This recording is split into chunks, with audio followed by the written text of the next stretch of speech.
नमस्ते दोस्तों। आज मैं आपको सुनाने जा रहा हूँ धर्मवीर भारती की लिखी एक बेहद भावुक और दिल को छू जाने वाली कहानी तारा और किरण। तो चलिए शुरू करते हैं। वह विस्मित होकर रुक गया।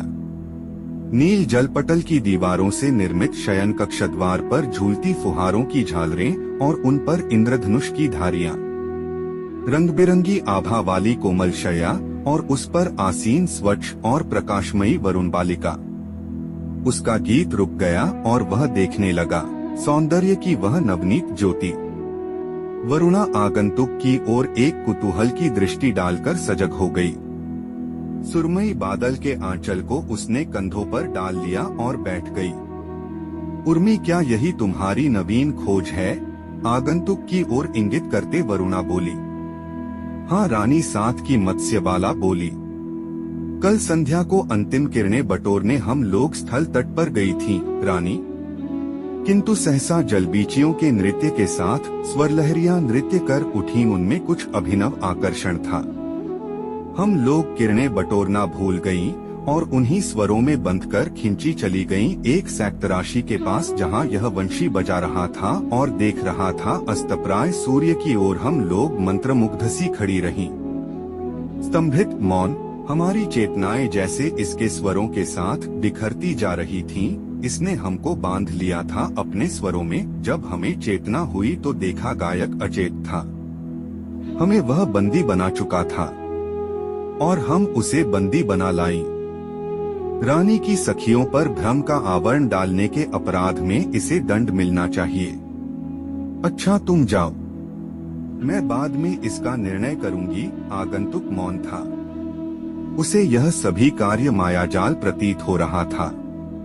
दिवस के घनघोर श्रम के बाद बैठा था सागर तट पर अपनी वंशी लेकर, अपने थके मन से विषाद का भार हल्का करने। और पहली ही फूंक के बाद उसने देखी चारों ओर नाचती हुई मत्स्य बालिकाएं।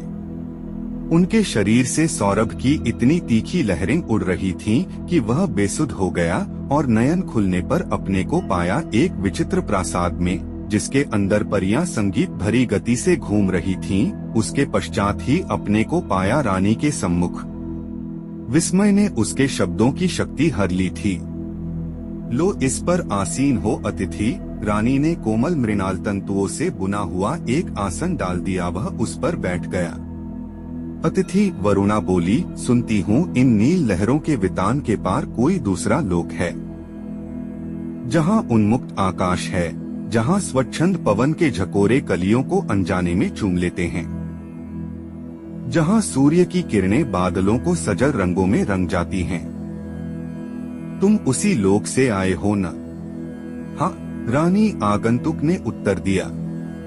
अतिथि, मेरी कितनी इच्छा होती है कि मैं भी अपनी सखियों के साथ उस विशाल सिताराशि पर किरणें बुनने जाऊं, किंतु मुझ पर रानीत्व का अभिशाप है। चिरकाल से इन जल प्राचीरों में सीमित रहने से अब मैं लहरों की तीव्रता सहने में असमर्थ हूँ। अतिथि, फिर भी तुम्हें देखकर ही उस लोक के वैभव का अनुमान करूंगी। तुम मुझे वहाँ की कथाएं सुनाओगे ना? अवश्य, पर रानी, तुम वहाँ की कथाओं को समझ न पाओगी। वहाँ का वातावरण, वहाँ के निवासी यहाँ से भिन्न हैं। तुम यहाँ भी उस वातावरण का निर्माण करो। अतिथि, मेरी उत्कृष्ट इच्छा है उसे समझने की। मैं यहाँ की नित्यता से अब ऊब चुकी हूँ। मुझे कुछ नवीन चाहिए। अतिथि, मुझे स्वीकार है। रानी के उदास नेत्रों में बिजली चमक उठी। अतिथि ने अपनी वंशी उठाई और उसके गंभीर उच्छ्वासों से वातावरण भर गया। वरुणलोक में चंचल लहरों पर परिवर्तन लहराने लगा था। संध्या होते ही सांझ की उदासी चीरकर गूंज उठता था आगंतुक की वंशी का जादू भरा स्वर। एक रहस्यमयी तन्मयतावरुण रानी बेसुध होकर वंशी के स्वरों पर नाच उठती थी। एक दिन जब जलतितलियां फीकी मुस्कानों से मुंदते फूलों से विदा मांग रही थीं, तो अतिथि का मन उदासी से छा उठा। करुण स्वर में गुनगुना उठा एक अपना देशगीत। धीरे धीरे सारा वातावरण एक वेदना से सिसकने लगा। रानी बोल उठी, बस बंद करो। आगंतुक, तुम्हारा यह गीत जैसे एक विचित्र घुटते हुए वातावरण की सृष्टि कर रहा है, मुझसे यह सहा नहीं जाता। आगंतुक धीमे से हंसकर बोला, यह हमारे देश की कृषक बालाएं गाती हैं, रानी। जब बरसात की पहली घटाएं नन्ही बौछारों से उनके तनमन को लहरा जाती हैं और उस सिहरन को अनुभव करने वाली उनके प्रिय की विशाल भुजाएं उनसे दूर होती हैं, तब उनके हृदय का प्रेम करुण स्वरों में उठता है और तब हरे भरे कुंजों में पन घटों पर और खेतों में गूंज उठते हैं ये सिसकते गीत। ठहरो अतिथि, तुम्हारे शब्द कभी कभी बहुत गूढ़ हो जाते हैं। बरसात की घटाएं उमड़ती हैं, कृषक बालाएं गाती हैं, ठीक, पर उनके मन का प्रेम उमड़ता है क्या? वरुण बालिका ने प्रश्न किया। आगंतुक, प्रेम क्या? बड़ा गूढ़ प्रश्न है रानी, इसका उत्तर देना असंभव है। तब क्या मेरी जिज्ञासा अतृप्त ही रहेगी? रानी ने पूछा। अच्छा रानी, क्या तुमने भी किसी उदासी भरी वेला में अनुभव किया है अपने हृदय में गूंजता हुआ कोई दर्दीला स्वर? क्या तुम्हारे हृदय में कभी अनजाने अकारण ही कोई पीड़ा कसक उठी है? अतिथि, तुम्हारी रहस्यमयी बातें मैं नहीं समझ पा रही हूँ, रानी ने कहा। तुम समझ भी नहीं सकती रानी, हम मानवों में ही इस प्रेम की अभिलाषा का अनुभव करने के लिए हृदय होता है। रानी, यह प्रेम अलौकिक होते हुए भी वास करता है हम नश्वर प्राणियों के हृदय में। तुम्हारे मायालोक से अपरिचित है, तो क्या मैं प्रेम से अपरिचित ही रहूंगी? मैं कितनी भाग्यहीन हूँ। असीम जलराशि में रहकर भी मैं अतृप्त तृष्णा से जलती ही रहूंगी। मैं कितनी दुखी हूँ। अतिथि, मेरा रानीत्व मेरे नारीत्व को चूर चूर कर रहा है। यह असीम वैभव, अनंत यौवन क्या यूं ही रानी का गला भर आया। रानी करुणा भरे स्वरों में बोली, तुम मुझे प्रेम न सिखलाओगे अतिथि?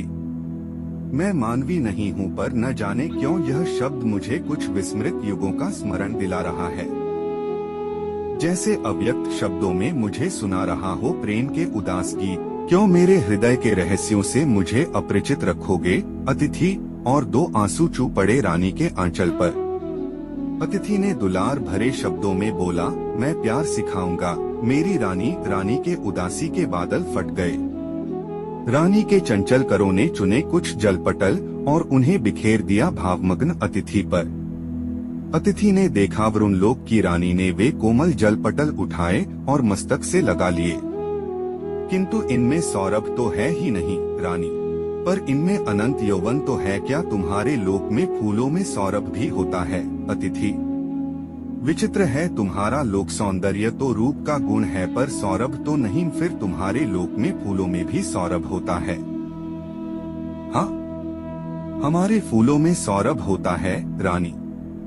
हमारे लोक में ऐसे ही अलौकिक गुण रहते हैं रानी। रूपवान फूलों में सौरभ, लेकिन अतिथि, मत्स्य बालाओं से सुनती हूँ कि इन्हें कभी कभी तटों पर बहकर एकत्र हुए राशि राशि फूल मिलते हैं जो निरंतर जल में रहने से गल जाते हैं।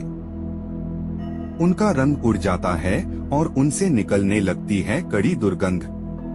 कभी कभी श्मशान घाटों पर भस्म के ढेरों में दबी मिलती है फूल मालाएं जो जलकर शुष्क हो जाती हैं और जो हल्के स्पर्श से चूर चूर होकर बिखर जाती हैं।